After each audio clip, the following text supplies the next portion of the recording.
Charleston County Board of Zoning and Appeals, also known as BZA. The board members that will hear your case tonight are as follows. To my right, Mr. Nelson, and we have Miss Allison. And to my left, Mr. Borkin, Mr. Woodall, and Miss Switzer Smalls. And then once again here to my right, our attorney, Mr. Kevin Hugie. Staff members that are present tonight is Miss Savannah Murray, Miss Jennifer Stiles, Mr. Ben Thomas, and Miss Jenny Working. Because the hearing tonight is a public fact-finding meeting, we are in compliance with the Freedom of Act and the South Carolina Code 6-29-70. 15 days prior to the hearing, an announcement was printed in the Post and Courier. A sign was posted on or near the designated property, and a notice was mailed to the applicant or the applicant's representative, to the property owners within 300 feet of the property, and parties of interest. Persons, organizations, and news media that have requested declaration of our meeting have also been notified. Board members, the meeting notes for December 6, 2021, the public hearing were mailed to you. Are there any changes? Do we have any questions? If not, can I have a motion to approve and a second? So moved. All right, I got Mr. Nelson here on the right. So I have a motion to approve. Second. And a second. Thank you by Mr. Borkin. All right.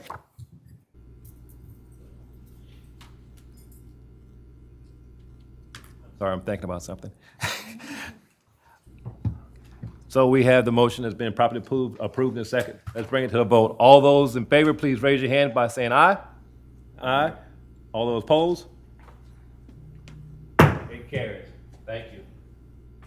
Our case ruling from this and any BZA meetings are available to the public for review. Inspection during the normal business hours at the Charleston County Zoning and Land Planning Department. The Board of Zoning and Appeals is a quasi-judicial body that has final decision authority. Appeals of a zoning-relating administrative decision. The BZA is authorized to hear and decide appeals only on zoning-related matters where it is alleged that there is an error in the order, requirement, decision, or determination made by the administrative official in the administration or the enforcement of the zoning-related regulations. A 2/3 vote of the quorum present is required to overturn the decision of the planning direction in an appeal. A special exception is issued by the BZA authorizing a particular use in a specific location within the zoning district upon demonstrated such use complies with all the conditions, standards that are specified by the Zoning and Land Development Regulation Ordinance, also known as ZELDAR. The BZA must find that the special exception requests meet all 6 of the approval criteria in the ordinance in order to grant the special exception. A simple majority is required. A variance. A variance is a relaxation of the regulations of the ordinance where such action will not be contrary to the public interest and where the conditions particular to the property and the results of the actions or the situation of the applicant and the literal enforcement of the code would result in an unnecessary and undue hardship. And such variance is consistent with Section 6-29-800 of the Code of South Carolina, Title 6, Chapter 29. The BZA must find that the variance request meets all 7 of the approval criteria in the ordinance in order to grant the variance. A 2/3 quorum present is required to grant the variance. Our purpose tonight is for the interested parties to be heard in order to assist the board in gathering evidence pertinent to the case. If the board member feels a need for further information to clarify a case, the board has the authority to subpoena witnesses. It is understood that the rules of your neighborhood or subdivisions are binding and that we can take no action to negate their jurisdiction over your property. In addition, your testimony Our board has been presented with information submitted by staff, by the applicant, or the applicant's agent for each case. This information is now considered to be evidence and is entered into the permanent record of this body. It is assumed that it is complete, true, and accurate. In addition, we have been presented data assembled by the staff for the purpose of clarifying the location and the application effect on surrounding properties. Our board is empowered to approve with conditions, or to deny a special exception or variance request. We are also authorized to defer a case should there be a need to obtain additional information. The BZA's final decision will be mailed within 10 working days of this public hearing. It will be mailed, certified mail to the applicant, and U.S. mail to neighbors and community members of interest. If an application request is approved, the applicant should contact the Charleston County Zoning and Planning Department staff to determine and discuss the next steps in the process.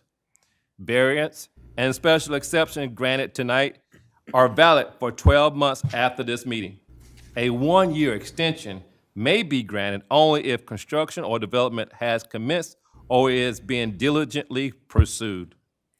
However, if an applicant's request is disapproved, the applicant wishes to appeal this decision of the board concerning the case, appeals must be addressed by the circuit court. South Carolina Code 6-29-820 states an appeal must be filed by the applicant within 30 days after the decision of the board is mailed to them. Failure to file an appeal within that time limit deprives the court of the jurisdiction to hear the matter. Because this is a quasi-judicial body, everything said in this meeting must be complete, true, and accurate. All the information provided to the BZA is considered evidence, and this board may certify contempt of court if false statement is made either in writing or orally. Each person who wished to address the board will be sworn in by the BZA secretary before providing testimony or evidence. In order to expedite this procedure, those wishing to speak, we ask they would please stand, and Ms. Working will administer the oath. So if you wish to say anything tonight, if you would please stand at this time, and Ms. Working will administer the oath. Anyone that's speaking tonight, or even if you're not sure, you go ahead and get sworn in. I swear to tell the truth and nothing but the truth. I do. Okay. Thank you. I will now call each case by case number. Staff will present facts pertinent to each case limited to 5 minutes. I will then call the applicant. The applicant will stand and state his or her name and address for the record before presenting testimony pertinent to the case limited to 5 minutes. I would then ask for those speaking either in support or opposition to the case, and they will also follow the same procedure for identifying themselves and are limited to 2 minutes. The applicant will then have a chance to reply to the opposition, limited to 2 minutes. And then the BZA will make a motion to close the case to the public. Finally, the BZA will make a motion concerning the application and state facts that are pertinent to each case and conclusion of law. Tonight, we will hear 9 cases to the public. Case BZA 11-21-00534 has been postponed. And the first case that we have on the docket tonight will be done by Ms. Working, is case BZA 11-21-00535. Okay, like Mr. Ray said, just in case anyone's here for originally the first case on the agenda, that was 356 Tucker Drive. That case has been postponed. So just in case anyone's here for that.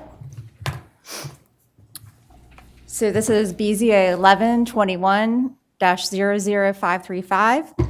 The applicant and property owner, James W. Davis, represented by Meg Kandick, is requesting a variance to encroach more than 25% of the protected area beneath a 31-inch DBH grand live oak tree for a driveway within a proposed ingress-egress and general utility easement at 302 Woodland Shores Road, and that's TMS number 343-11-00120 on James Island. The subject property and adjacent properties to the north, south, and west are located in the low-density residential R4 zoning district. The adjacent property to the east is located in the City of Charleston's jurisdiction. These are the zoning ordinance requirements, and this is the proposed plat. The subject property is 0.52 acres in size and is vacant. The applicant would like to subdivide the property into 2 lots that would be 0.26 acres in size each. The property contains 4 grand trees. The 31-inch DBH grand live oak tree is located in the proposed 20-foot wide ingress, egress, and general utility easement. So if you can see that, would be the northern tree is the one that the variance is for on that plan.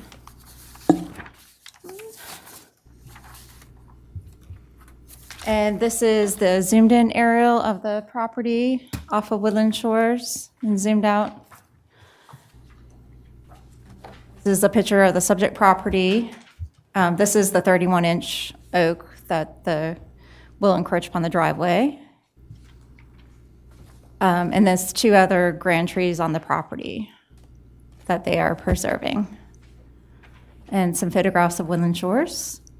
Regarding the criteria, staff stated that they meet 1, 2, and 5, that they may meet 4 and 7, and we thought it did not meet 3 and may not meet 6.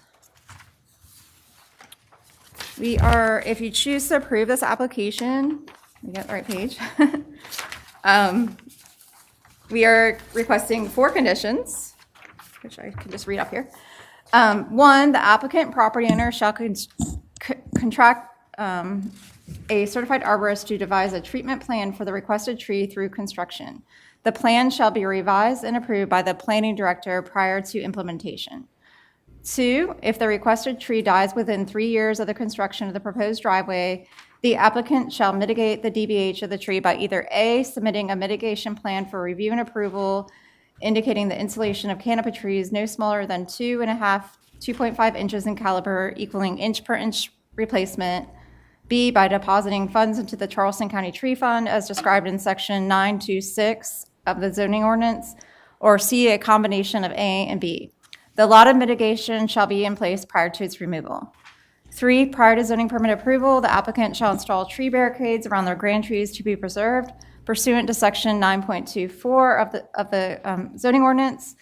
The tree should be carefully protected during the clearing and construction phase with fencing extending 22 feet from the trunk as recommended in the arborist letter provided by the applicant. And 4, the driveway shall be built on existing grade and made of permeable materials such as pavers or sand. Any preparation or construction underneath the tree shall be done by hands. And that's all I have. If you have questions. Does anyone have a question of staff, board members? Mr. Boykin? Ms. Working, how are you? Good, thanks. Just a quick question. I understand wanting to run this driveway along the property line to get to the new subdivision or the rear lot. How much would that driveway have to shift away from the trunk of that tree where it wouldn't be within the 25, past the 25%? Are we talking a very modest amount, like a couple of feet or a few feet? Yeah, I think this was looked at by our arborist, and this was the best location for the driveway without affecting the other trees on the lot. No, I wasn't Yeah. I wasn't saying move the driveway. Oh, okay. I was saying shift it slightly where it passes the trunk of the tree. Could it not, rather than being a straight line, could it not be yawed out a little bit to give the tree a little more or less encroachment, perhaps? Yes, we could probably do that. I just wanted to add, okay, all right, thank you. Jenny, we might have to consider setback against the ingress egress easement. It has That's to true. meet the front Yeah. setback requirement. Yeah, so what the plan is showing, it's a little, probably better on your hard copies that you have, but they are showing the setback from that easement. So that would affect the buildable area.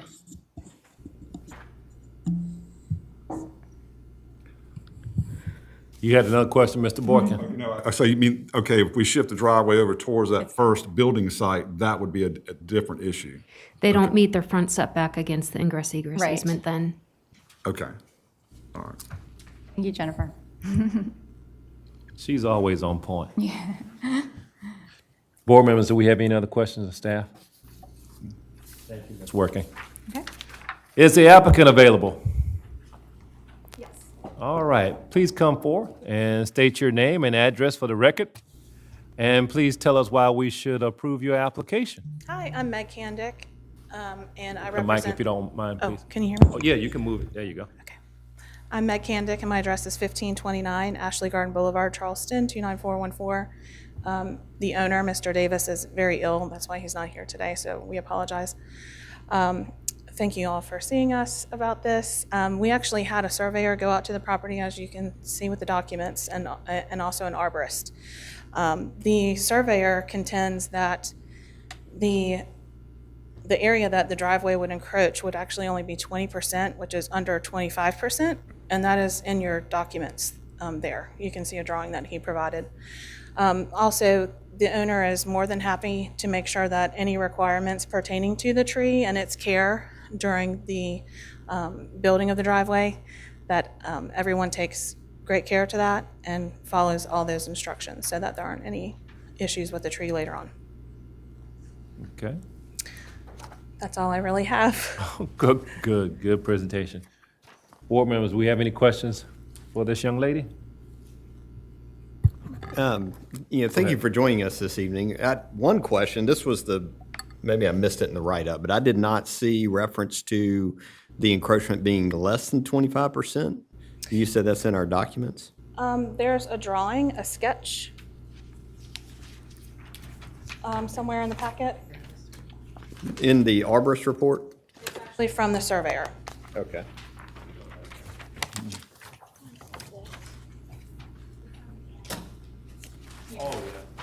Yeah.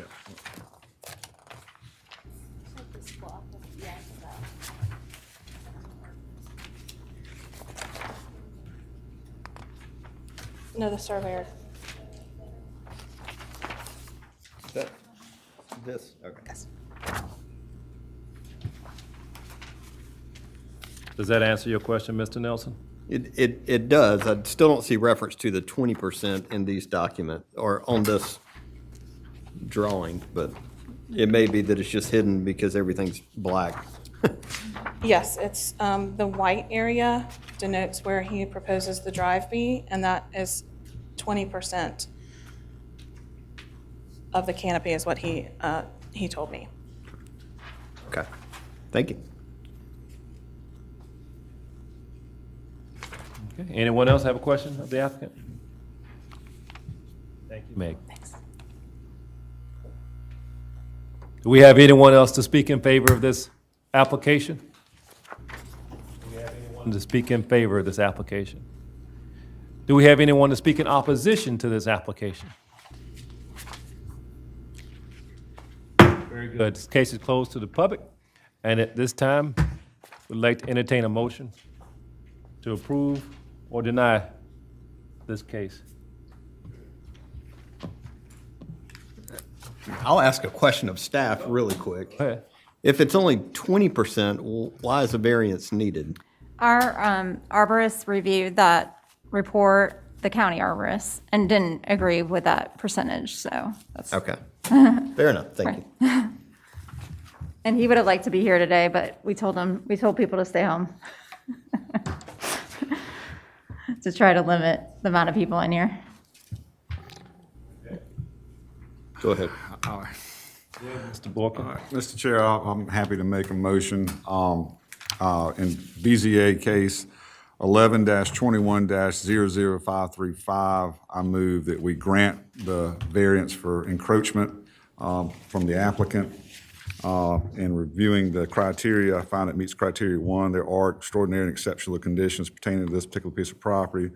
It is extraordinary because of the number of grand trees and where they're situated on the property. Meets that criteria. Criteria 2, these conditions do not generally apply to other property in the vicinity. Looking at the overhead we saw earlier, it was clear that this lot seems to be more heavily forested by grand trees than the others adjacent or nearby.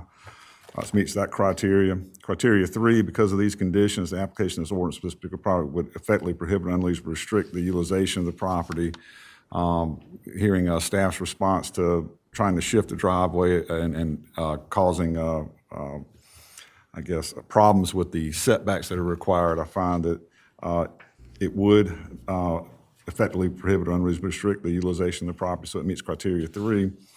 Criteria 4, the authorization of this variance will not be a substantial detriment to adjacent property or public good, and the character in the zoning district will not be harmed by granting a variance. I find it meets criteria 4, the fact that the applicant's not asking to remove the tree but simply encroach shows that it is a preferred alternative. Criteria 5, the Board of Zoning Appeals shall not grant a variance, the effect of which would be to allow the establishment of a use not otherwise permitted by the zoning district to extend physically a non-conforming use of land or to change the zoning district boundaries shown on the official zoning map. The fact that the property may be utilized more profitably should a variance be granted may not be considered grounds for variance. I find it meets criteria 5. Criteria 6, the need for the variance is not a result of the applicant's own actions. I find that it meets that criteria. The tree certainly has been there for a long time. And because there are so many trees or grand trees on that property, it does impede the buildability of the lot and the subdivision which would ordinarily be authorized. Criteria 7, granting the variance does not substantially conflict the comprehensive plan for purposes of the ordinance. I find that it meets criteria 7. And, sorry, I got to get... I would include staff's recommendation for conditions. Condition 1, the applicant/property owner shall contract a certified arborist to devise a treatment plan for the requested tree through construction. The plan shall be reviewed and approved by the plan director prior to implementation. Number 2, if the requested tree dies within 3 years of the construction of the proposed driveway, the applicant shall mitigate the DBH of the tree by either A, submitting a mitigation plan for review and approval indicating the installation of canopy trees no smaller than 2 1/2 inches and caliper equaling inch per inch replacement. B, by depositing funds in the Charleston County Tree Fund as described in section 9.2.6 of the Charleston County Zoning and Land Development Regulations. Or C, a combination of both A and B. The allotted mitigation shall be in place prior to its removal. Number 3, prior to zoning permit approval, the applicant shall install tree barricades around the grand trees to be preserved pursuant to section 9.2.4 of the Charleston County Zoning and Land Development Regulations. The tree should be carefully protected during the clearing and construction phase with fencing extending 22 feet from the trunk as recommended in the arborist letter provided by the applicant. And finally, number 4, the driveway shall be built on existing grade and made of permeable material such as pavers on sand. Any preparation or construction underneath the tree shall be done by hand. That is my motion, Mr. Chair. All right, we have a motion. Before I get it up my mouth, you got a second over here, Mr. Nelson. Thank you. Any discussion? Any questions? All right. Let's bring it to a vote. All those in favor, please indicate by saying aye and raising your right hand. Aye. Aye. Any opposed? That's unanimous, and the ayes have it. Congratulations, your application has been approved. Within 10 working days, you will have information from staff letting you know the next steps in the process. It'll come certified mail, okay? Thank you very much. Once again, congratulations.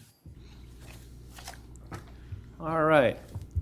Our next case tonight will be, next 3 cases tonight will be completed by Miss Savannah, and she will take cases BZA 11-21-00536, 7, and 8. And she's gonna read all of them at one time.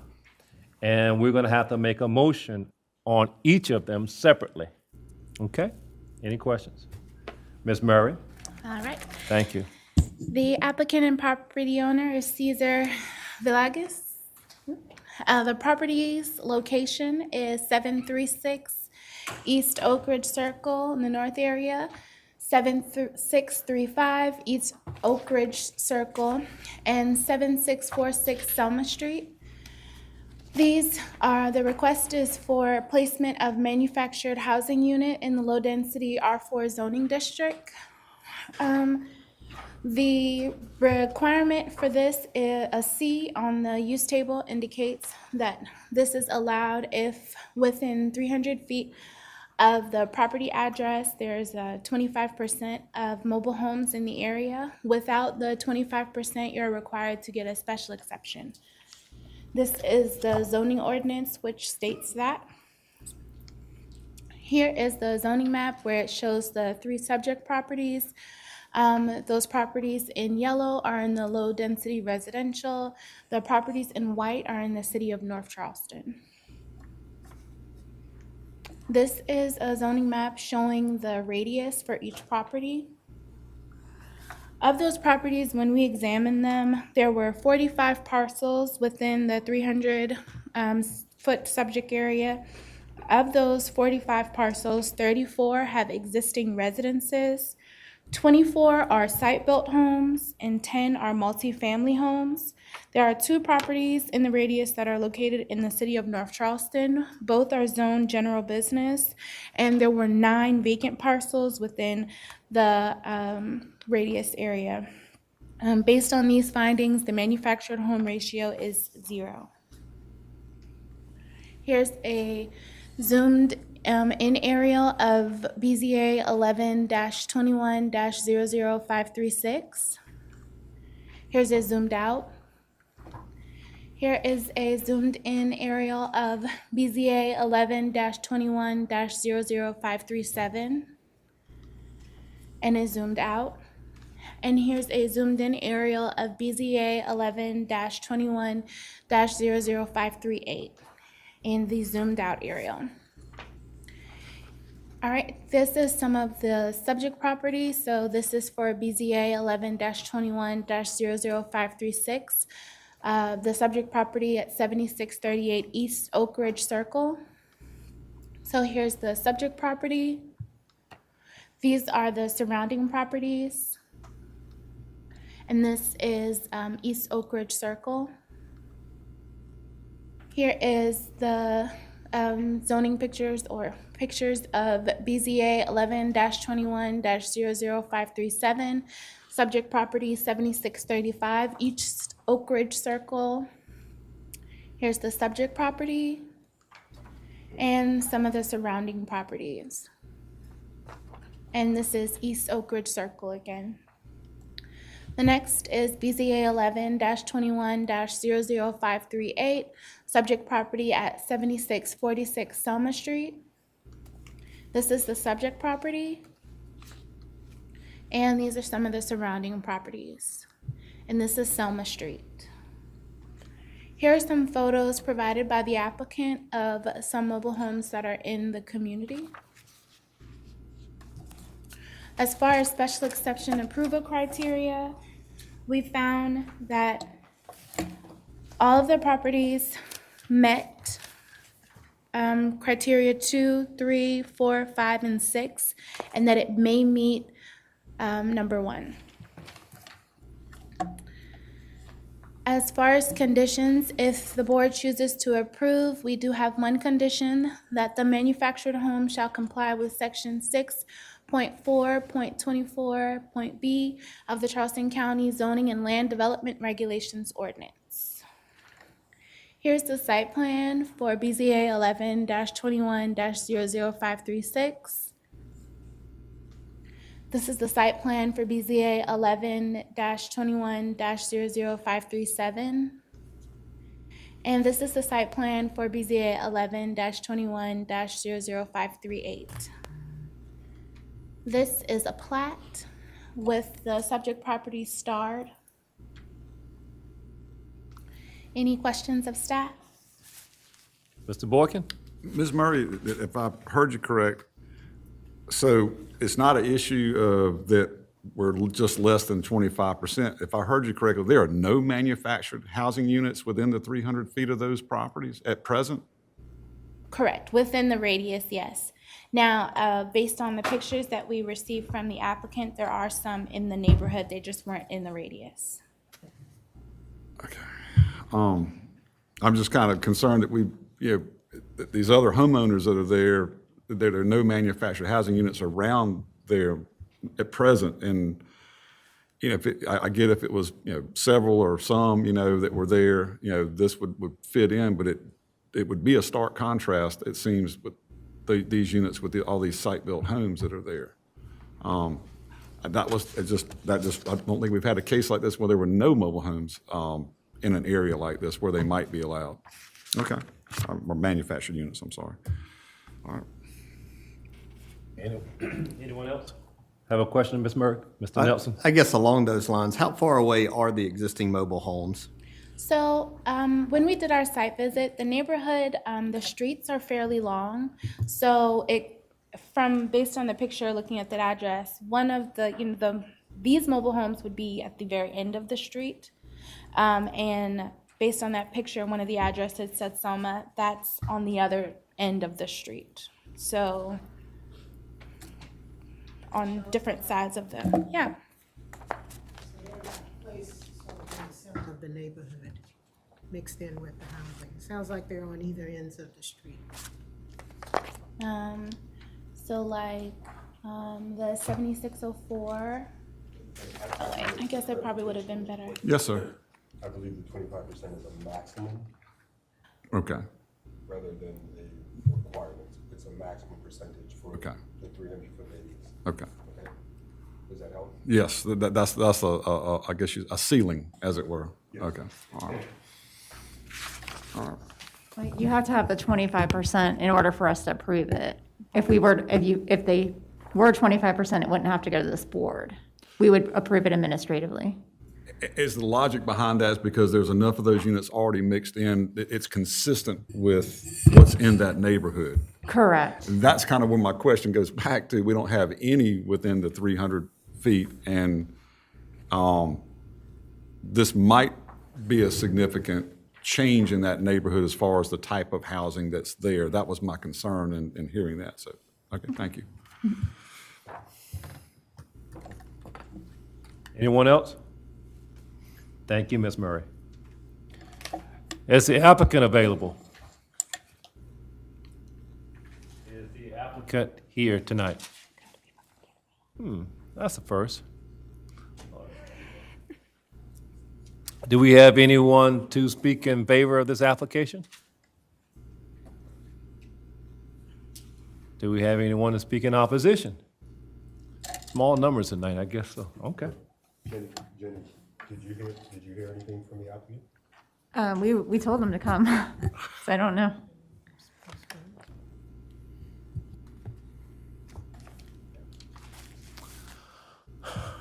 All right.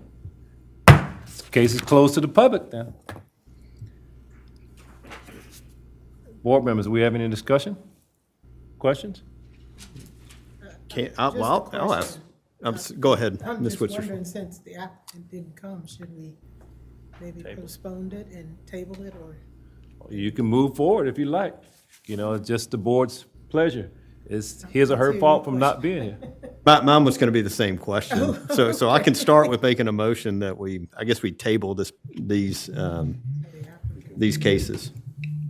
So I'll make a motion that we table case number BZA 11-21-00536, BZA 11-21-00537, and BZA 11-21-00538. Okay. We have a motion on the floor. Do we have a second? Mr. Woodall? I saw his hand, but I heard your mouth simultaneously. All right. Any discussion about that? All right. At this time, we'll take a vote. All those in favor, please raise your hand by saying aye. Aye. All right, that's unanimous. Thank you. Read all that just for that. Okay. And now we have 5 for February. All right, Ms. Murray is up again. Our next case is BZA 11-21-00539. All right. BZA case 11-21-00539. The applicant property owners Catherine and Brian Ledbetter of Whalen and Willie LLC. Representative is Amy Stoney of Neil Stevenson's Architects. The property is located at 2026 Wapu Drive on James Island in the James Island Maybank Highway Corridor Overlay, the Community Commercial Zoning District. The request is for the sale of alcoholic beverages, on-site beer and wine for a proposed market/restaurant in the James Island Highway Corridor Overlay Community Commercial Zoning District. It's a mouthful. Okay. Here are the sections of the ordinance. This is the zoning map with the subject property in red. As you can see, the properties next to it, which are adjacent, are also in the community commercial. Across or south, you have the James Island Baptist Church. To the west, it contains a commercial business and is located in the James Island Maybank Highway Corridor Overlay Community Commercial Zoning District. The adjacent properties to the north are located in the low-density residential R4 zoning district and contain single-family residences. Here is a picture of the zoning map that shows the 500-foot radius.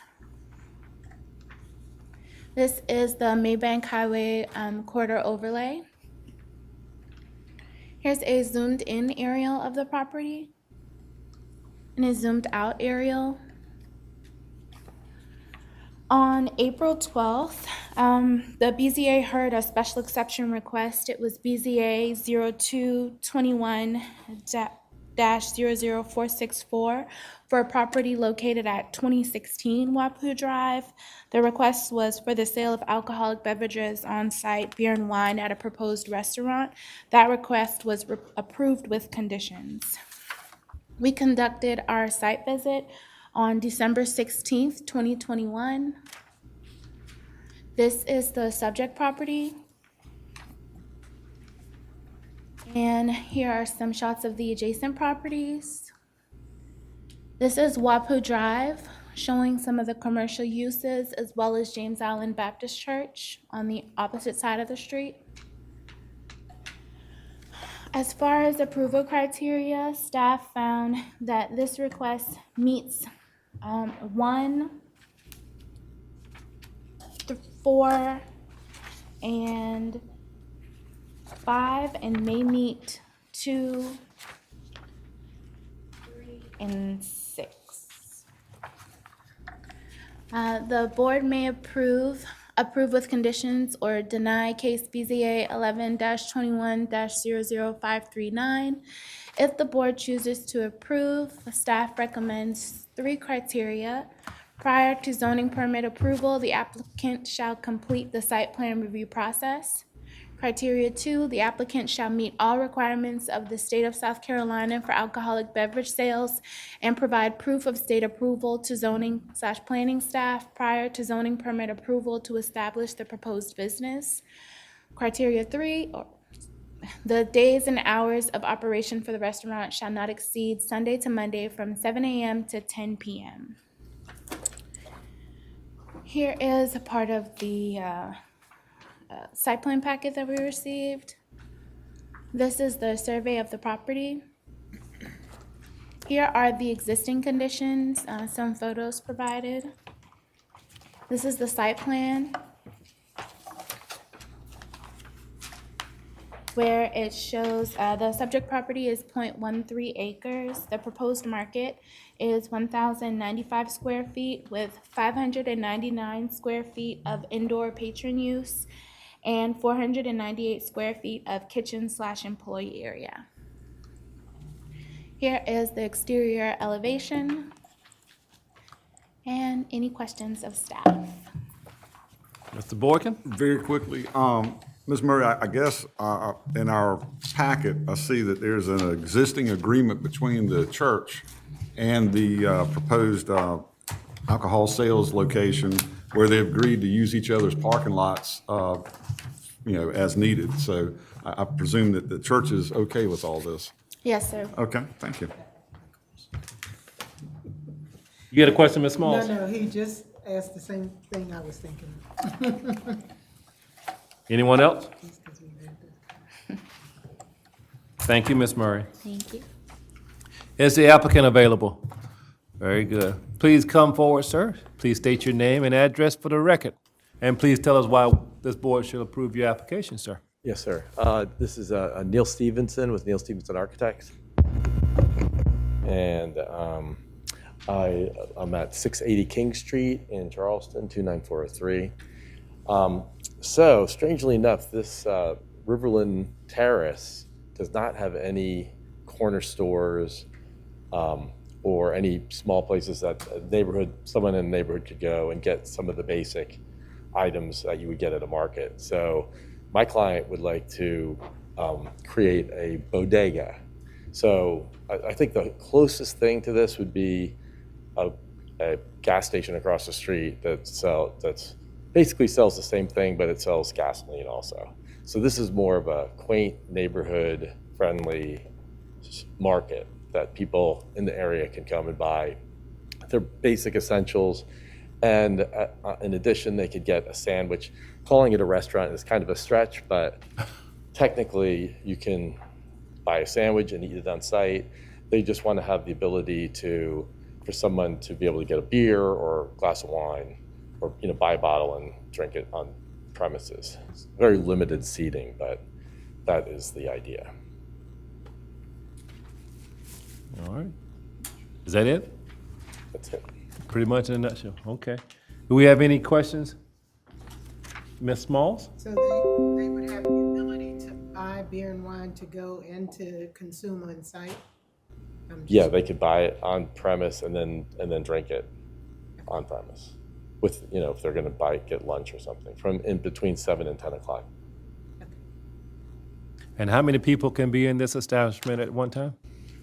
It's very limited. I think right now it's like maybe 6 to 8. Very small. Yeah. Very small. Okay. Mr. Nelson? Did your client see the hours proposed by the county in the special 7 to 10? conditions? 7 to 10, Monday to Friday? Yes. And okay with that condition? Correct.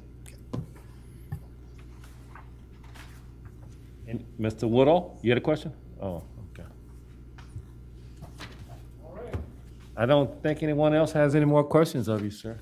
I thank you so very much. Yes, thank you. Yes, sir. Do we have anyone else to speak in favor of this application? Sir, if you want to take a shot, you want to say anything? No? Okay. Do we have anyone to speak in opposition? Case is closed to the public at this time.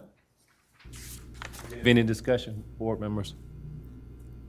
If not, then I'd like to get a motion to approve or deny case BZA-11-21-00539.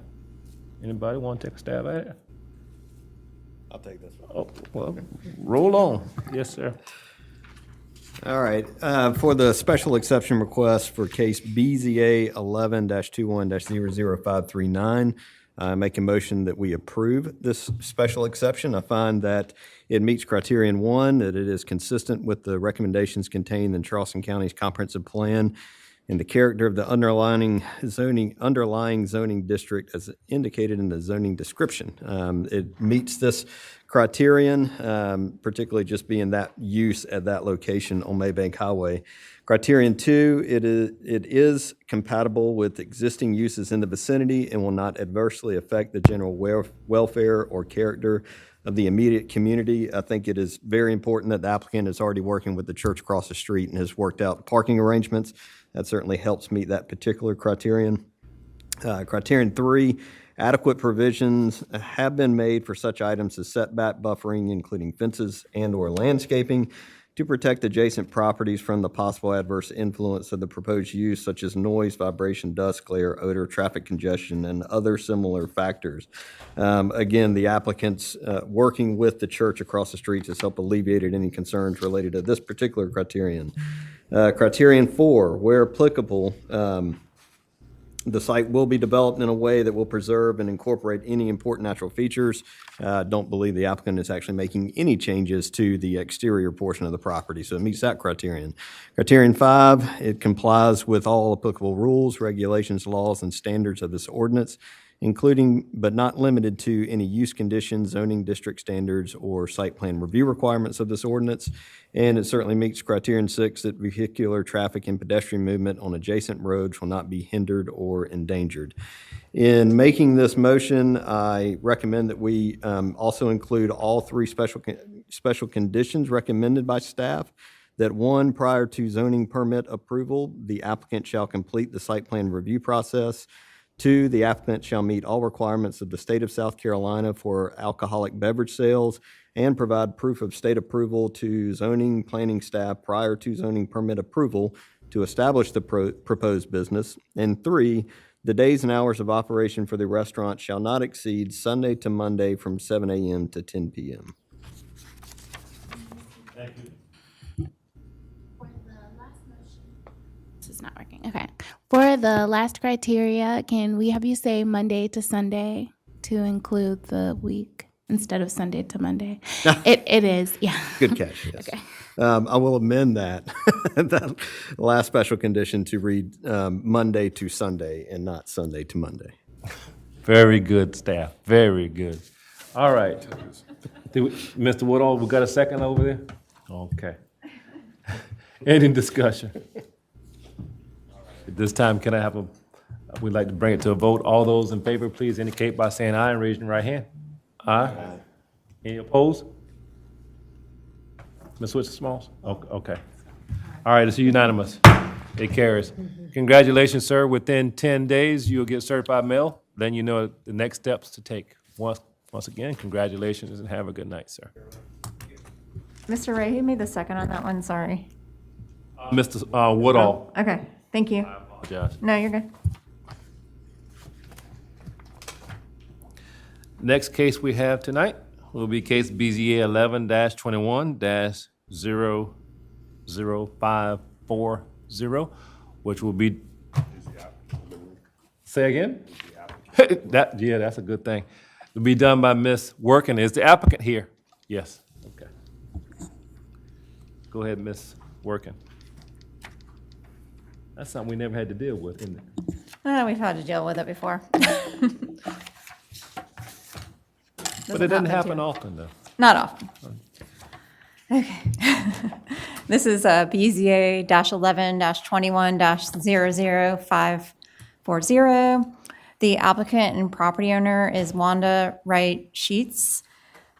She is requesting a variance to reduce the required 5-foot interior side setback by 3 feet to 2 feet for a carport storage shed at 2495 Birkenhead Drive, and that's TMS number 309-1300019 in the St. Andrews area of Charleston County. The subject property and surrounding properties to the north and south are located in the low-density residential R4 zoning district. The surrounding properties to the east and west are located in the city of Charleston's jurisdiction. This is the zoning ordinance requirements. The subject property contains a 2,282 square foot home with 3 bedrooms that was constructed in 1967 per Charleston County records.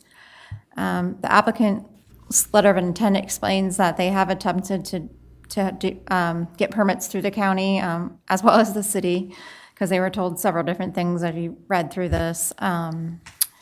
They did apply for a building permit with the county on March 20th, 2020, and then a zoning permit in April 2020. So this is a zoomed in aerial. As you can see, it's on a corner lot. Zoomed out aerial.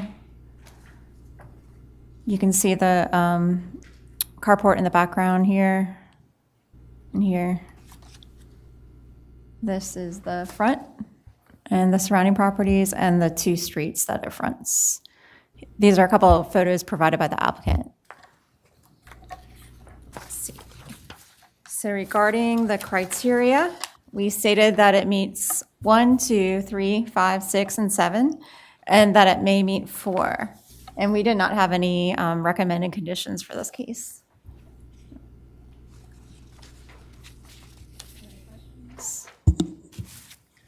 Any questions for staff? Thank you, Ms. Working. Yes, the applicant is here.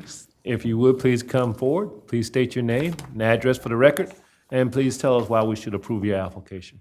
Wanda Wright Sheets, 2495 Birkenhead Drive, Charleston. This has just been a long process for me, and it was a lot of confusion from the very beginning. I initially reached out to the county for a permit, and I was told I didn't need any. So I went to the city, and they granted me a permit for the driveway, on both Canary and the Birkenhead frontal. And it passed inspection upon, I think we were pretty much 3/4 through, and I got a stop work order from the county. And I already had a permit from the city. So I called the number and said, well, I do have an existing permit from the city, so which is it? So she said, well, it's the city. So I went with the city. We completed the project. That was like in February. And then in March, I got a stop work order for the Canary side, which is the carport and the driveway, which was completed.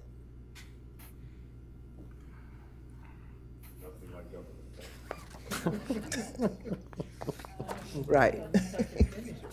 So it really was a lot of confusion surrounding the whole project, but there was no attempt to circumvent anything. It was just the information that I was given wasn't correct, but the project is actually completed. Well, I'm glad you clarified that, because I looked at the picture, and one of the questions I wrote was, it looks like this work has been completed. That's when I got the stop work order. I mean, he was getting ready to paint, and we went out there, and it was a stop work order on the Canary side, because the county originally just did a stop work order on the Birkenhead side of the project. Okay, let's go ahead and take you out your misery. Do we have any questions?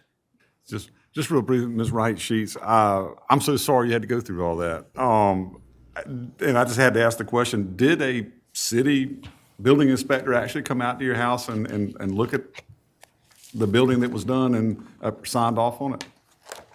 Or do you know if it was a county building inspector?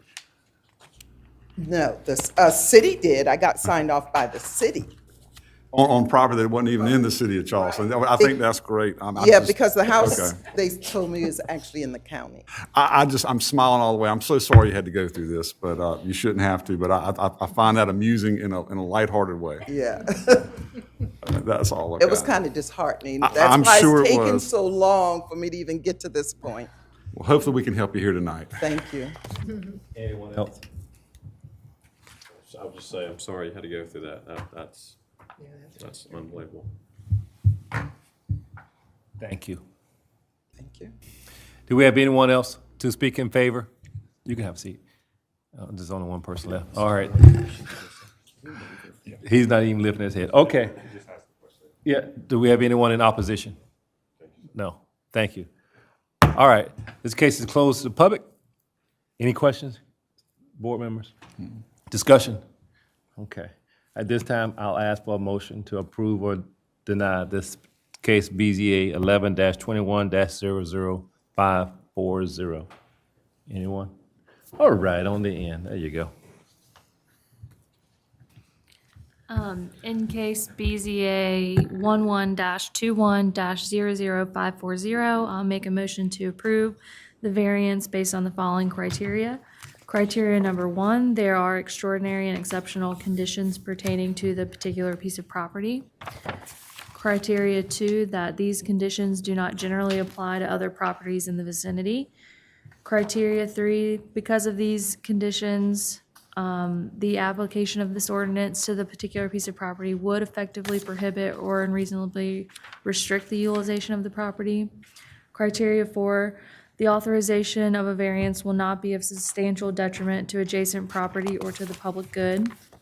Criteria 5, the variance does not allow uses not permitted in the zoning district. Criteria 6, the need for the variance is not the result of the applicant's own actions. And criteria 7, granting of the variance does not substantially conflict with the comprehensive plan or the purposes of this ordinance. Okay, thank you, Ms. Allison. All right, do we have a second? Mr. Woodall? Mr. Woodall, okay. Any more discussion, questions? Very good. At this time, I'd like to bring it up for a vote. All those in favor indicate by saying aye and raising your right hand. Aye. That is unanimous. Ms. Sheets, your application has been approved. Within 10 business days, you'll get information from staff letting you know the next steps in the process. Once again, congratulations and have a good night. Sorry for your inconvenience. Wish we can give you your money back. All right. Our next case is BZA 11-21-00541, and that will be completed by Ms. Working. Yes, and I'm also going to go through 00542 and 00543 as well. And similar to the case we heard but didn't hear, you will be voting on each one individually. Correct. But I'll present them together. Thank you. So for these three cases, the applicant and property owner is John T. Melton Jr. of the Mount Pleasant Church of Christ. He is represented by Eric Ladson of Earth Source Engineering.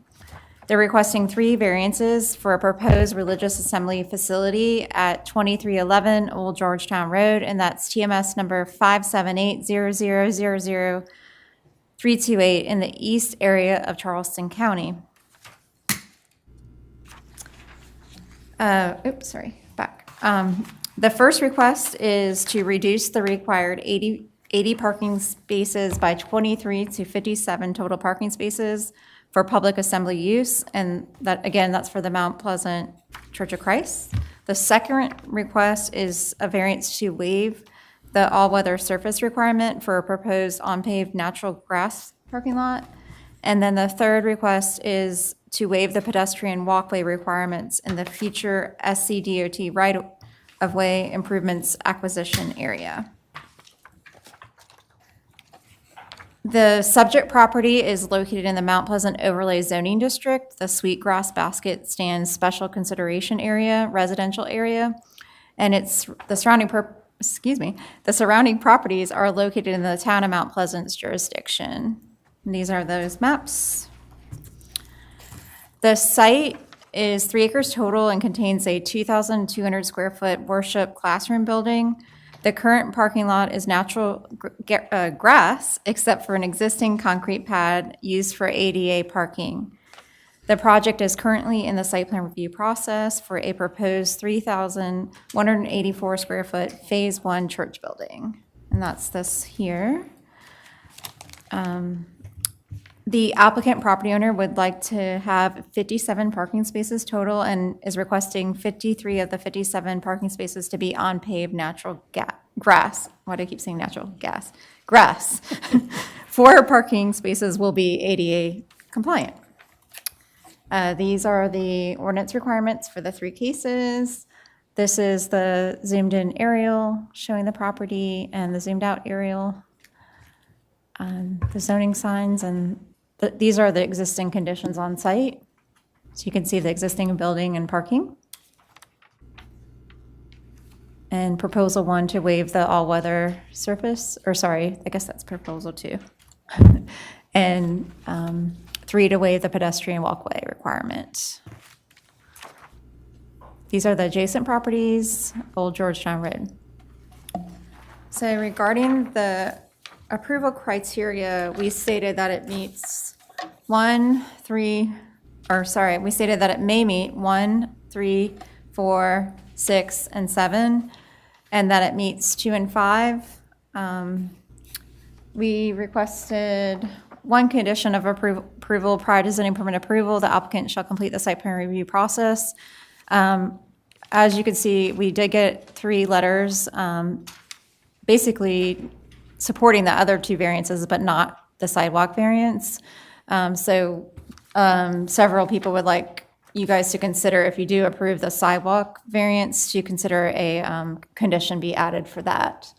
Something like a deadline for the applicant and property owner to go back and construct the sidewalk if the DOT project falls through or is delayed. So, and we would support that, a condition like that.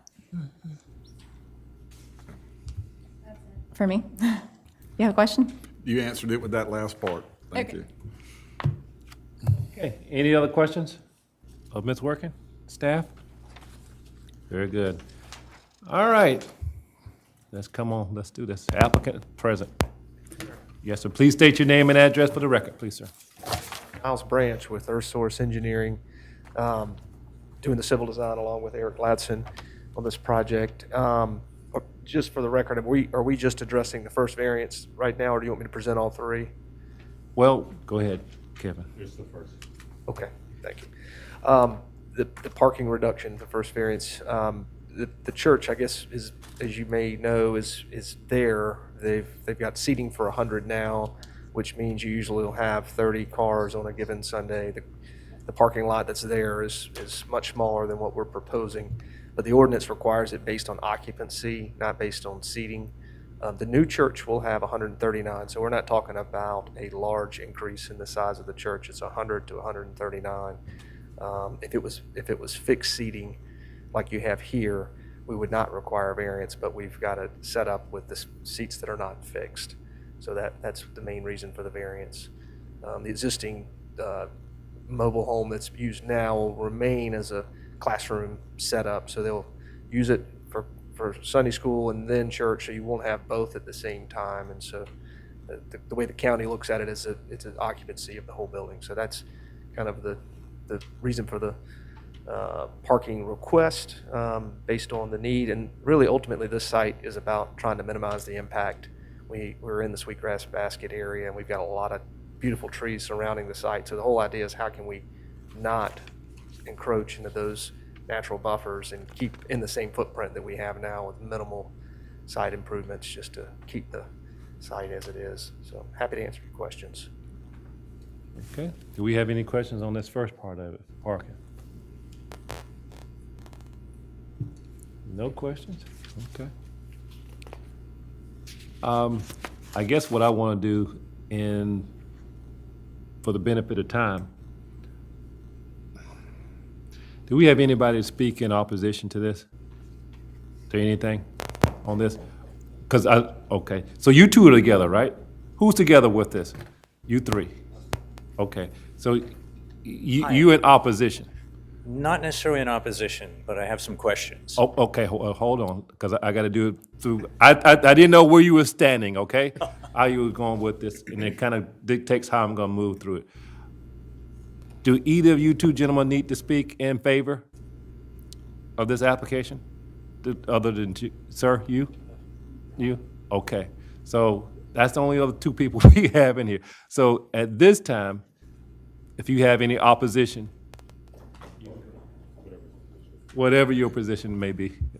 My name is Ed Gillespie. I'm a Pinkley Farm homeowner in the area there, and we're actually not opposed to this, but we do have some questions. And as part of the development of this, Please conduct your questions this way. we Please don't present your questions this way. don't know where this walkway is supposed to be that we're sort of discarding here, and it may be a non-issue or it may be important to some of the residents because there are joggers, there are bikers, there are dog walkers, in this community that, when this is established, this is going to change the nature of that with the new roadway that's going to go from 17 to Rifle Range Road. The other thing is, we're very glad that it's going to be a natural surface there. I think that's a great idea. But we want to know on the buffer on the trees, some of the neighbors have reported to me they're seeing a lot of trees right up adjacent to one of the homeowners as tagged, and we're thinking that means those are coming down. And we would like to see the maximum amount of trees preserved between the edge of the parking lot and those building lots on Chisel Plow Street. Go ahead. And Kevin. so for that reason, we're not voicing opposition. We want to know more information about the plan here because it wasn't evident. And in some of the drawings that have shown up, it's really hard to determine what's going on there. And as I say, some of the neighbors have reported, a lot of trees being marked, and we just don't want all the trees taken out. Thank you. What? Thank you. Hold on one moment. Okay. Does anyone have a question of this gentleman? Just a quick Mr. Boykin? Good evening, sir. How are you? How are you? Good. One of the things that this board may take up in discussion and/or a motion, if we have a condition when now this is not the case up first, but your concerns about the sidewalk being built or not built is going to come up in a future vote here in a minute. But to answer your concerns, if we have a condition, if we put a condition on the applicant that they would be required to build the sidewalk should the SCDOT plans fail to come to fruition. Would that be something that would allay y'all's concerns about not having the sidewalk? In other words, if we did that and approved it, and the SCDOT didn't condemn this property and acquire it from the church, and then that changes everything. There's no sense in building a sidewalk. It's not going to have to be ripped up and, to make a highway. I was just wondering, could one of these gentlemen show me where If a you would address your sidewalk- questions this way. This way. Sorry. Could one of these gentlemen point to on their drawing where this potential sidewalk would be if it were required? Well, I think that'll be addressed when we get to that particular variance they're asking for. So that'll come up in a minute, I think. And I think you'll get your answer. Thank you. Well, just one last comment. The reason for the focus on the trees is this. This neighborhood is very noisy because of 17 and the lack of trees or fences on a lot of the commercial properties there.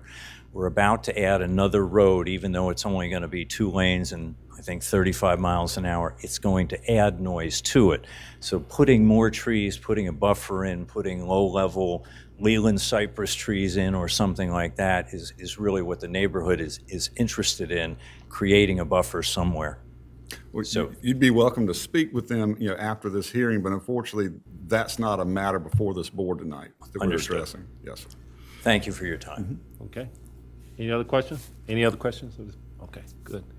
So let's address the second part of the second variance. Rebuttal. Oh, any rebuttal, excuse me, thank you. Do you want to rebut any of that? That's a no? Okay, so that part of it is closed. Let's go to the second case without going to the vote. I'm gonna have a vote all one time. So let's go to the second case. If you would, please address that portion of it. Yes, sir. Giles Branch, Earth Source Engineering. The second part of this case is for the non-paving. We have a really good soil, Class A type sandy soil.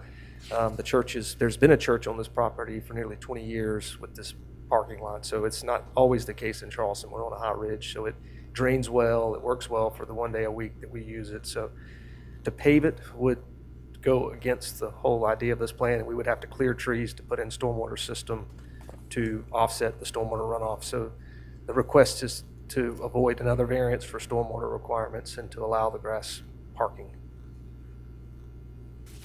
Okay. Any questions about the parking for the applicant?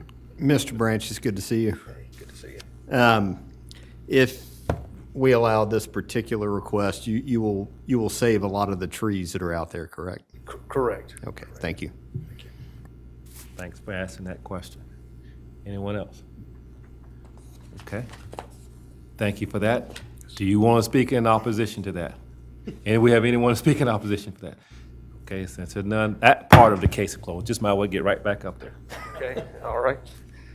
So let's go to the last part. Okay, this of one's case. slightly different from the parking. Now we're on to the front of the site, and it does tie to the parking as far as the ordinance requires parking sidewalk from the rear to the front, which we are proposing. You can see on the exhibit sidewalk around the building and to the right-of-way and across to the north to stub to where the future sidewalk could extend. But based on where the DOT is coming in, you can see the exhibit, the way their new intersection Long Point comes, it's bisecting on the property, and they are, as part of their plans, putting in a sidewalk that will be on our property now, soon to be their right-of-way. Therefore, the sidewalk to go in now in the current right-of-way would just be pulled out, would make very little sense. Okay. Any questions? Mr. Borkin? Just real quick, if I understand you correctly, the plans are for SCDOT to install the sidewalk if they condemn the property as part of their road project, correct? Yes, sir. Okay. Would you have any objection to obligating the church to build the sidewalk solely on the only condition of that SCOD, for some reason, SCDOT scraps these plans and the road project is not built? Would that be amenable to y'all? Yes, sir. I think the only thing would be a clause of time. I don't know how that would work with the DOT timing in this church project. We perceive that they would be ahead of us, but we don't. No, I'm sorry. Maybe I wasn't clear. I'm saying the only way that y'all would be bound to build this sidewalk is if the entire road project is abandoned, like it's not scheduled to be built, if the DOT walks away from it. Okay, understood. If and only those conditions. I mean, as long as it's a pending project, Yes, sir. y'all would not have to build anything. Okay. If that makes sense. Yes, what sir. I'm saying. That's a Okay. great idea. And that way, nothing gets built as get ripped up and torn up, no unnecessary expense for anyone. Okay. Absolutely. All right. Thank you. Sure, okay. I got a question. So are you saying build the sidewalk from the back side to and the front side, because there's no sidewalk there on Georgetown Road now, so you would just be building a sidewalk to nowhere? Correct. Yes, sir. And if DOT didn't condemn the, so it would just be the stretch of your property, and then there'd be no sidewalk the rest of the way on Georgetown Road? Right. Right. Until they build. You know, and I know this is out of turn. That's a pretty rural area. I have 2 employees that live off of this road, and I don't see where there's gonna be a sidewalk, unless DOT puts one in there. That's just my 2 cents. But we're in the wrong thing. I just want to throw that out there. Well, okay, if I can follow a question. Go ahead. Mr. Eugene. Go ahead, Mr. So we get in these situations all the time, and I completely agree with my colleagues up here about the sidewalk to nowhere, but is this a situation where county council, through passing these Zelders, has said that we want those sidewalks to be built as development occurs, so eventually they'll all tie together? So if we don't ask anybody to build them, then they'll never get built. And I feel like we're this, but nobody wants to be the first person to have to build the sidewalk to nowhere, so I understand it. So, but it is difficult to, I guess, to make sense of it for the applicant, that why am I building this? It goes nowhere. But we are bound by county council's long view, I suppose, in this situation, correct? Yes, Okay, thank you. but I agree with your proposal. Okay, thank you. All right. Any other questions for this gentleman? Do we have anybody to speak in favor of this part of the application? Any opposition? None? That portion of the case is closed. Hot dog, all 3 of them. Now, do we have any discussion as a group? Any questions with staff? Any discussion? So I guess my only thing here, being very familiar, and I jog this area. I jog on 17 when I'm good until my knees about to wear out on me. Somebody's got to start it, I guess, but then, having a lodge down there and knowing quite a few of the people that live there, they like it quiet, and I'm thinking a lot of them may not want that sidewalk there because they try to keep down the traffic. That's just my opinion from the people that I know that are there. Mount Pleasant has so much traffic in that area. These people on Georgetown Road. That's a cut through. It is a cut through. It's a nasty cut through. Oh, it is bad. And I use it occasionally. Guilty. Guilty as charged. When I get on 17, I don't let them out. I just keep on. Yeah, especially when you see an accident. But, that's one of those little, you have to be from Mount Pleasant and live in Mount Pleasant to know that little cut through. But I know the residents there, and I know the businesses that are there. They don't necessarily want to advertise that with sidewalk, nothing. That's just my thoughts. And from my opinions from hearing and talking with people. Mr. Chair, I completely agree with, sometimes it seems very vacuous to put the burden of building these improvements on folks where they don't link to anything that's established. But I go back to speaking with Mr. Eugene. is that I think we're bound by the Zelda requiring this because it's a countywide application, and we're in a rock and a hard place that I think we're bound to do it. That's my only point. I think legally and by ordinance, I think we'd almost have to require this unless there was some, I guess, I don't know a way out of this, I guess. I do like the way you situated the scenario in the question and the statement, whereas if SCODT puts a sidewalk there, then they have to put their portion of it in there. I can understand that, but. And also that if these plans are abandoned, they're off the hook. They don't have to ever come back and build anything because, only if they get abandoned, the other way around, conversely.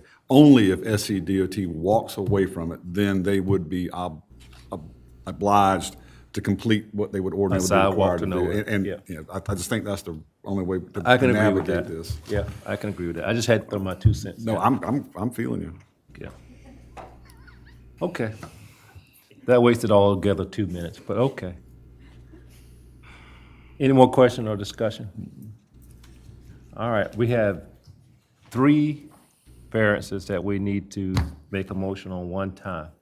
Does anybody have enough gumption to try all 3? They're taking one at a time. One at a time? Yeah, I'll take the first one. okay. In the matter of BZA case 11-21005541, we find that the applicants have met the conditions for number 1. There are extraordinary and exceptional conditions pertaining to the particular piece of property. Number 2, these conditions do not generally apply to other property in the vicinity. Number 3, because of these conditions, the application of this ordinance to the particular piece of property would effectively prohibit or unreasonably restrict the utilization of the property. Number 4, the authorization of a variance will not be of substantial detriment to the adjacent property or to the public good, and the character of the zoning district will not be harmed by the granting of the variance. Number 5, the Board of Zoning Appeals shall not grant a variance, the effect of which would be to allow the establishment of a use not otherwise permitted in a zoning district, to extend physically a non-conforming use of land, or to change the zoning district boundaries shown on the official zoning map. The fact that the property may be utilized more profitably should a variance be granted may not be considered grounds for a variance. Number 6, the need for the variance is not the result of the applicant's own actions. And number 7, granting of the variance does not substantially conflict with the comprehensive plan or the purpose of the ordinance. Okay, thank you, Ms. Moss. All right, let's vote on this one. One second. Wait a second, yes, Mr. Woodall, thank you. Any discussion on this variance? To include the special condition that site plan review. I think that one goes down to the ZA 0053, doesn't it? The special exception. I think it's all of them. Put them on all 3. Okay. Good catch. Is there wording for it already? Yes, ma'am. Yep. It's on the back of the staff report and review. Did I miss it? Also, as a condition of this approval, prior to zoning permit approval, the applicant shall complete the site plan review process. Thank you. That goes along with your second, Mr. Woodall? Absolutely. Okay. Sorry, I missed that. Any discussion? The vote, all those in favor, please indicate by saying aye and raise your right hand. Aye. Any opposed? Unanimous, it carries. Okay. We're just gonna hold tight for anything else, but Ms. Wilson Smalls, you wanna take a shot at the next one? You're on a roll. Sure. In the matter of BZA case 1121000542, I make a motion that we approve this case. And same, I don't see. You got to go through the whole process. Okay, sorry, I flipped over my, That's all right. over that particular, the first case, and so I gotta, You got to go back. yeah.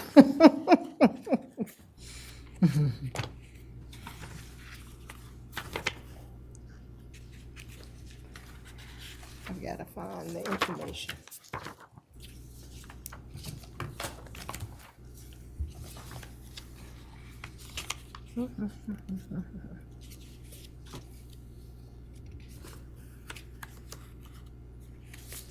Here it is.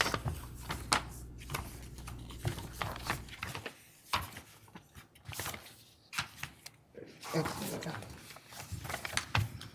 All right. In the matter of BZA case 11210542, I make a motion that we approve this case.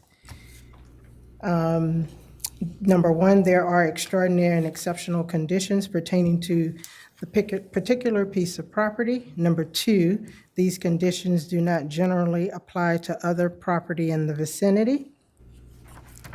Number three, because of these conditions, the application of this ordinance to the particular piece of property would effectively prohibit or unreasonably restrict the utilization of the property. And number four, the authorization of a variance will not be of substantial detriment to the adjacent property or to the public good, and the character of the zoning district will not be harmed by the granting of the variance. Number five, the Board of Zoning Appeals shall not grant a variance, the effect of which would be to allow the establishment of a use not otherwise permitted in a zoning district, to extend physically a non-conforming use of land, or to change the zoning district boundaries shown on the zoning map. Number, the fact that the property may be utilized more profitably should a variance be granted may not be considered grounds for a variance. Number six, the need for the variance will not result in the applicant's own, the need for the variance is not the result of the applicant's own actions. Number seven, granting of the variance does not substantially conflict with the comprehensive plan or the purposes of the ordinance. And these,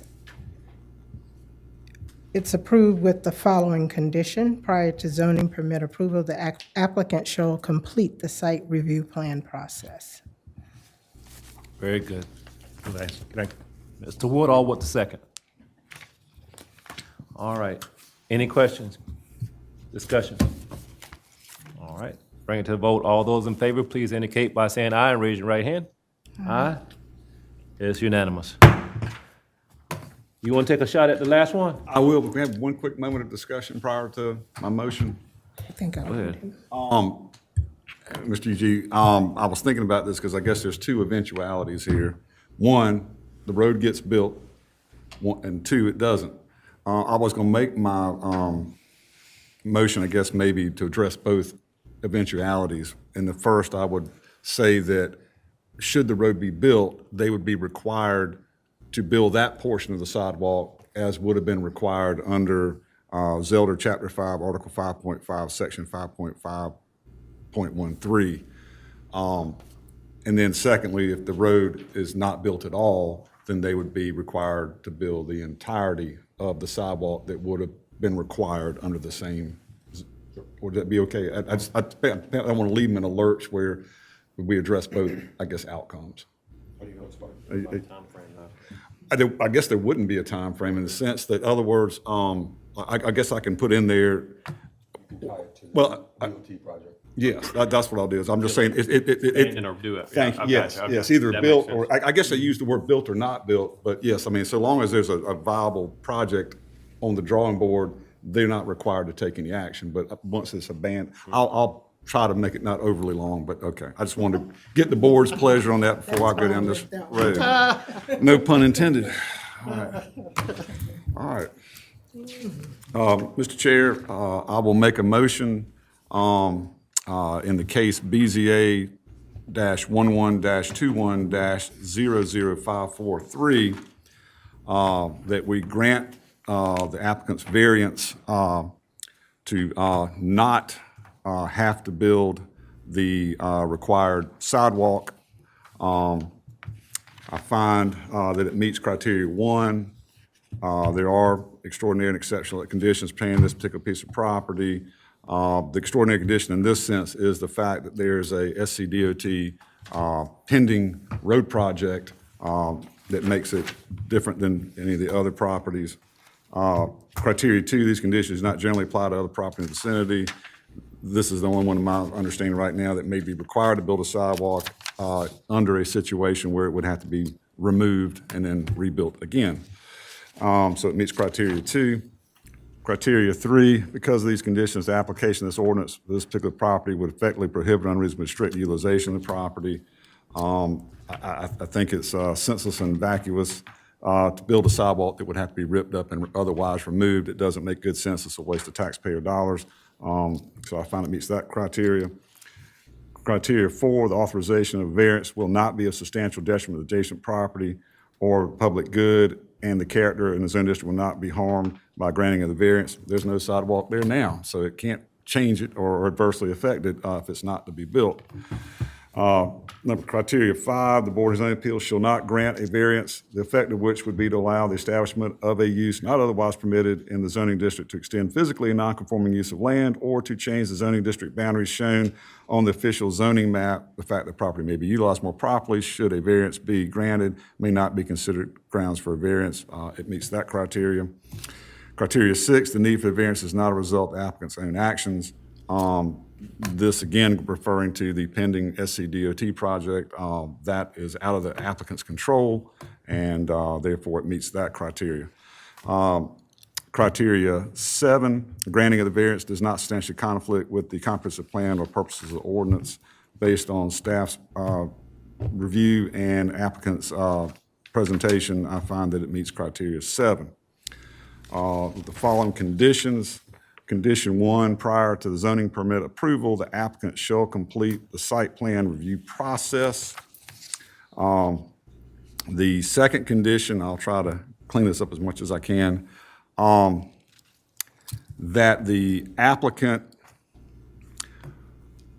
will be required to build the entire sidewalk or that portion which he would have otherwise been required to build under the following under circumstances. The applicant will be required to build the sidewalk in its entirety as required under Zelder Chapter 5, Article 5.5, Section 5.5.13. Should the South Carolina Department of Transportation officially terminate or abandon plans to complete this road project. And secondly, that he would be required to build a portion of the sidewalk as required under Zelder Chapter 5, Article 5.5, Section 5.513. That would remain left to be done after the SCDOT builds the portion of the sidewalk it will build as part of this road project. And y'all can clean that up as well as you will, but that's as clear as I can make it. Okay. Pretty good. Do we have a second? Do we have a second? Okay, Mr. Nelson, you got a second. Any discussion? Okay. We'll bring it to the vote. All those in favor, please indicate by saying aye and raising your right hand. Aye. Aye. It is unanimous. So it is unanimous on all three. I just want to say one thing. I hope that, I noticed on your description on the use that you're only having, or want to have an average of 50 people. Well, I hope that fails. I hope that you can grow to the size of Seacoast and be bursting over with people and can actually do some really good in the community, not just to isolate it to just a few. But God continues to bless you. That's just my hopes on it, okay? They would need a tree variance. Then they would need to come back for a tree variance. Very good. All right, thank you. Nice. Thank you. Within 10 days, you'll get information from the staff letting you know the next steps to come. All right. Ms. Worthing, do we have anything? Yeah, so we have 2 new business cases scheduled for February 7th. And as long as we're not in an emergency order right now, so if that does happen, we can do virtual meetings, but as of right now, we cannot. So if the situation's still bad, we can spread, and more people are here, all 9 of y'all are here, we could spread out more. We did the best we could tonight, we thought. That I did contact that gentleman to see why he didn't come, and he's like, I was out of town, but failed to tell you. But, so anyways, I'll find out, make sure that if he is in town February 7th to schedule him. If not, then we'll figure that out. Okay. And then we start from scratch again, yay. But I won't start bugging you until February. How nice of you. Some of us need a little bugging. Yes. But thank you for everyone for getting it done and learning something new this year. Anything else? Ms. Murray, Ms. Stiles, Mr. Thompson? Okay. Well, thank you. Thank you, ladies and gentlemen. Once again, folks, it's been a good night, and we were able to get out of here relatively quickly. Thank you. This meeting is adjourned. Yay.